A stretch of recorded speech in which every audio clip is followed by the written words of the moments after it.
Hello everyone, नमस्ते सभी को।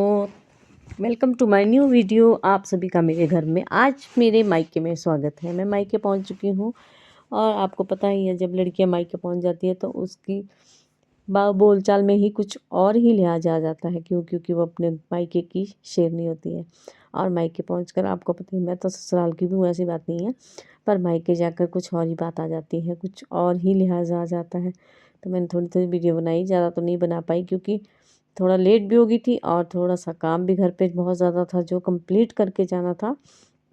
फिर भाई भी नहीं मिला था, दुकान पे गया था, तो उसके बाद वो आया, फिर मैंने बोला उसको टीका वगैरह करते हैं, तो मज़ाक कर रही थी मैं उसके साथ, क्योंकि मैं उसके साथ मज़ाक करती हूँ, सबसे छोटा है हमारे में। तो मैं आरती गा रही थी और वो मुझे आशीर्वाद दे रहा था, इस तरह से कर रहे थे।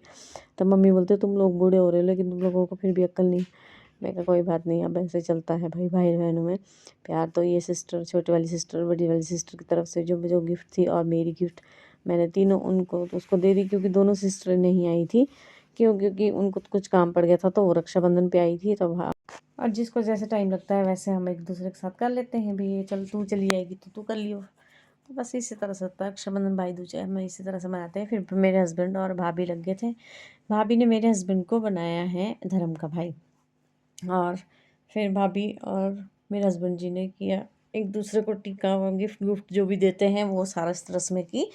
उसके बाद जाकर हम लोगों ने खाया खाना। फिर मैं ले गई थी पापा के लिए गिफ्ट। पापा हो गए बहुत ज़्यादा खुश, और पापा हो नहीं थे खुश, क्योंकि जो माँ बाप होते ना, उनको खुश करना बहुत आसान है। क्योंकि अब वो बुज़ुर्ग हो चुके हैं, और बुज़ुर्गों को खुश करना कैसे होता है, छोटी छोटी बातों से खुश हो जाता है। जैसे हम बचपन में छोटे, हमारा बचपन होता था, तो बचपन में हमें कोई चीज़ लाते तो हम बहुत खुश होते थे। वैसे ही माँ बाप भी होते हैं, अब वो बुज़ुर्ग अवस्था में हैं तो वो उसी तरह से हो जाते हैं। तो मेरे पापा बहुत खुश हो गए थे, और मम्मी के लिए मैंने करवा चौथ पे सूट दिया था, और पापा को मैंने इस बार सदरी दी। बाकी भाई भाभी के साथ गपशप मार के फिर भाई चले गए थे दुकान, और भाभी मेरे को चाय बना के ले आई। शाम के टाइम 3 बज चुके थे। मैंने बोला अब हम लोगों ने निकलना भी है, और फिर हम टाइम से पहुंच जाए तो अच्छा रहेगा, हमारा अगला काम भी था कुछ। तो थोड़ा सा मैं आपको अपने मायका का व्यू दिखाती हूँ। ये देखिए, यहाँ का आसपास का व्यू बहुत ही सुंदर है। सामने 4 लाइन है, और ये पूरा यहाँ पे इनकी मम्मी वगैरह की आसपास के सारी जितनी बिल्डिंग्स हैं बहुत ही अच्छी अच्छी, और भी बहुत ही वीआईपी टाइप के मतलब मकान है यहाँ पे सारे। तो फिर हम लोगों ने थोड़ी बहुत चाय पी, गपशप मारी। फिर मेरा मेरा हंस रहे थे, मैं भी बोल रही थी। मैंने कैसा टाइम कब लगता है जब हम लोग इकट्ठे होते हैं। तो मैं और भाभी जब इकट्ठे हो जाते हैं तो हमारी ऐसी सी बात लगती है, क्योंकि मैं और भाभी बहुत अच्छे से, मतलब हमारी भाभी हम तीनों बहनों के साथ बहुत अच्छे से रहती है, बहुत नाइस, टच वुड।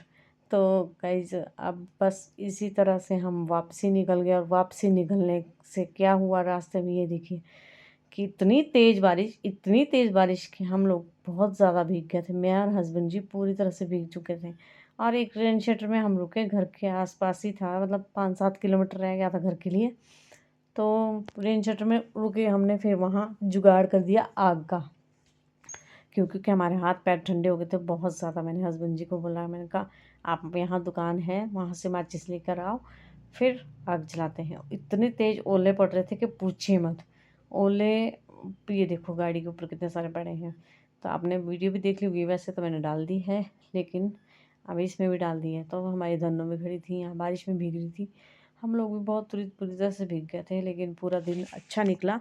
भाई दूज बहुत अच्छा निकला। बस आधे रास्ते में बारिश लग गई, मौसम ने अचानक ही धमाका बोल दिया। चलिए मिलते हैं नेक्स्ट ब्लॉग में। आपको ब्लॉग कैसा लगा?